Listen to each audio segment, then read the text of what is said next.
नमस्कार, मी सुनीता. गौरी पूजा शिस्तर चॅनलमध्ये आपले सर्वांचे मनापासून स्वागत.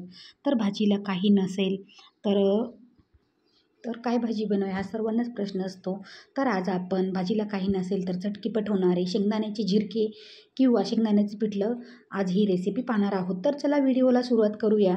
तर त्यासाठी मी घेतलेले आहे 1 वाटी शेंगदाणे.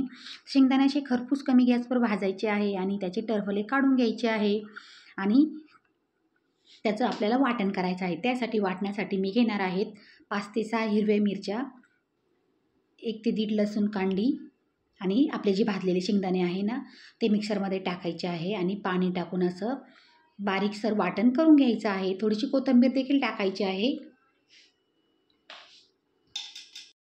बघू शकता असं दाटसर एकदम बारीक असं वाटण करून घेतलेलं आहे पाणी टाकून मी. तर आता आपण भाजी करूया. तर वाटण केल्यानंतर त्यामध्ये थोडंसं बाजरीचं पीठ टाकलेलं आहे. बाजरीच्या पिठामुळे एकदम अशी छान अशी टेस्ट येते भाजीला. आणि बाजरीचं पीठ आहे ना टाकायचं अजिबात विसरू नका आपल्या वाटणामध्ये. पुन्हा एकदा फिरून घ्यायचं मिक्सरला. आता इथे कढई तापवण्यासाठी ठेवलेली आहे. तेल टाकायचं आहे आणि चांगला अर्धा कांडी लसूण बारीक कापलेला असा टाकून द्यायचा आहे आणि चांगलं लालसर होईपर्यंत फ्राय करायचं आहे.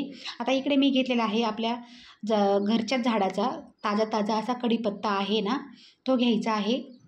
त्याची आपण पानं काढून घेऊया. आता लसूण देखील आपला लालसर झालेला आहे ना ते त्यामध्ये टाकायचे आहे. 1 चमचा मोहरी टाकायची आहे, 1 चमचा जिरे टाकायचे आहे. मोहरी छान तडतडली नंतर जिरे टाकायचे आहे आणि कढीपत्ता टाकायचा आहे. कढीपत्ता छान असा कडक झाला की त्यामध्ये टाकायची आहे हळद. हळद टाकायची आहे आणि आपण जे वाटण केलेलं होतं ना ते वाटण या फोडणीमध्ये टाकायचं आहे आणि चांगलं असं हलवून घ्यायचं आहे. आता फोडणी चांगली कडक बसलेली आहे ना तर ते वाटण आहे ते टाकून देऊया आपण आणि कमी गॅसवर असं हलवून घ्यायचं, परतून घ्यायचं चांगलं वाटण आपल्या फोडणीसोबत. गॅस कमीच ठेवायचा आहे आणि यामध्ये सिक्रेट वस्तू म्हणजे जे आपण बाजरीचं पीठ टाकलं आहे ना ते या मसाल्यासोबत परतलं जातं आणि आपल्या झिरक्याला म्हणजेच शेंगदाण्याच्या पिठल्याला चव खूपच छान येते. आता आपला मसाला परतत आलेला आहे बघू शकता. तर आता मिक्सरला जो मसाला चिटकलेला होता ना त्यामध्ये थोडंसं पाणी टाकायचं आहे आणि तो मसाला देखील हिसळून घ्यायचा आहे आणि आपल्या कढईमध्ये टाकून द्यायचा आहे आणि कोथिंबीर देखील टाकायची आहे बारीक कापलेली. कोथिंबीरसोबत परतून घेतलं की आपलं मिक्सरचं भांडं जे धुतलेलं होतं ना मसाल्याचं ते पाणी यामध्ये टाकून द्यायचं आहे आणि परतून घ्यायचं आहे चांगलं.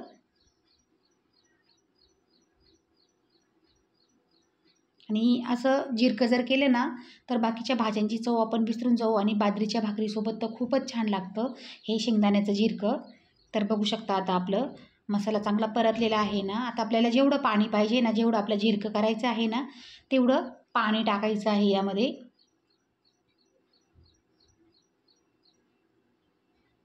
तुम्हाला जेवढं पातळ घट्ट पाहिजे ना, शक्यतो आहे ना शेंगदाण्याचं झिरकं शक्यतो असं थोडंसं पातळच असतं, जास्त घट्ट नाही राहत. चुरून खायला खूप छान लागतं. तर आता आमच्या इथे 5-6 माणसं आहेत ना त्यांच्यासाठी मी एवढं झिरकं बनवलेलं आहे आणि चांगलं ढवळून घ्यायचं आहे मसाल्यासोबत मिक्स करून घ्यायचं आहे आणि चांगली मीठ टाकायचं आहे चवीनुसार आणि त्याला चांगली खळखळून उकळी घ्यायची आहे. कमी गॅसवरच घ्यायचं आहे उकळून. तिखटाचं प्रमाण तुम्ही तुमच्या चवीनुसार कमी जास्त करू शकता आणि मीठ टाकलेलं आहे मी. चवीनुसार मीठ टाकायचं आहे आणि कमी गॅसवर असं थोडंसं झाकण ठेवून अशी उकळी घ्यायची खळखळून. बघू शकता झिरक्याला आता आपली उकळी आलेली आहे ना तर झाकण काढून घ्यायचं आहे, नाहीतर ते उतू जाऊ शकतं. आणि जर असेल झिरकं तर उतू जातं आणि जर नसेल ना एकदम मापात जर भाजी असेल ना कधीच भाजी उतू जात नाही. त्यामुळे मीठ टाकताना सुरुवातीलाच मापात टाकायचं आहे. आता आपलं झिरकं उकळलेलं आहे आणि असं झिरकं खूप छान लागतं. वाफाळतं झिरकं आणि गरम गरम बाजरीची भाकरी ना खूप छान लागते चुरून खाण्यासाठी. तर असं झिरकं भाजीला जर काही नसेल तर आपण झटकीपट असं बनवू शकतो आणि असं झिरकं तुमच्या घरी नक्की बनवून बघा. व्हिडिओ जर आवडला असेल तर लाईक करा, कमेंट करा, शेअर करा आणि चॅनलवर जर का कोणी नवीन असेल तर चॅनलला सबस्क्राईब करायला अजिबात विसरू नका. पुन्हा भेटूया अशा एका नवीन व्हिडिओमध्ये. तोपर्यंत स्वस्त राहा, मस्त राहा आणि आपल्या व्हिडिओ बघत राहा आणि छान छान कमेंट करत राहा. तुमचे चांगले कमेंट जे असतात ना ते मला पुढचे व्हिडिओ बनवण्यासाठी प्रोत्साहित करतात, उत्साह वाढतो माझा. त्यामुळे नक्की छान छान कमेंट करा. व्हिडिओ पाहिल्याबद्दल धन्यवाद.